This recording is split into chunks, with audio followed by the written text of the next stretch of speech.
కరీంనగర్లో cricket ground సౌకర్యం కల్పించాలని కోరుతూ అనేక మంది క్రీడాకారులు ప్లేకార్డులతో జిల్లా కలెక్టరేట్ ముందు ధర్నా నిర్వహించారు.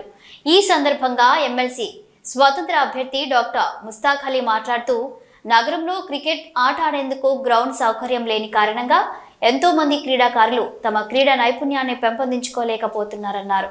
నగరం స్మార్ట్ సిటీగా ఎంపికైనందుకు సంతోషంగా ఉంది, కానీ స్మార్ట్ సిటీలో క్రికెట్ గ్రౌండ్ సౌకర్యం లేకపోవడం అత్యంత బాధాకరంగా ఉందన్నారు.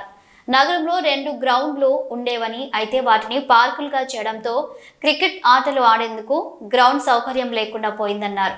నగరంలో ఉన్న ఒక్కగానొక్క అంబేద్కర్ స్టేడియం ఉన్నప్పటికీ అందులో క్రికెట్ ఆడాలంటే 10,000, 5,000 రూపాయలు చెల్లిస్తే అనుమతి ఇస్తున్నారని ఇది చాలా బాధాకరమన్నారు.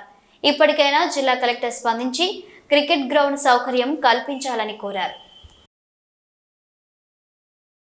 ఇవాళ కలెక్టర్ గారికి ప్రజావాణిలో మేము ఒక మెమోరాండం ఇవ్వడం జరిగింది, ఒకటి వినతి పత్రం ఇవ్వడం జరిగింది. ఏంటంటే ఇవాళ కరీంనగర్ యువత కానివ్వండి, క్రికెట్లో ఆడేవాళ్ళు కానివ్వండి, చాలా వరకు డిస్ట్రిక్ట్స్, నేషనల్స్ కూడా ఆడి ఇంట్లో కూర్చునే పరిస్థితి. ఎందుకు అంటే కరీంనగర్లో ఉన్న 2 గ్రౌండ్స్, ఆర్ట్స్ కాలేజ్ గ్రౌండ్ కానివ్వండి, మహాత్మా పులే పార్క్ కానివ్వండి, ఇవి 2 కూడా వీళ్ళకి ఇవ్వడం జరిగింది, వాకర్స్కి ఇవ్వడం జరిగింది. అంబేద్కర్ స్టేడియంలో ఒకవేళ ఆడాలని అనుకుంటే పాపం ఈ క్రికెటర్స్ వచ్చేసి 5,000 కానివ్వండి, 10,000 కానీ డీడీ కట్టాల్సిన పరిస్థితి ఉంది.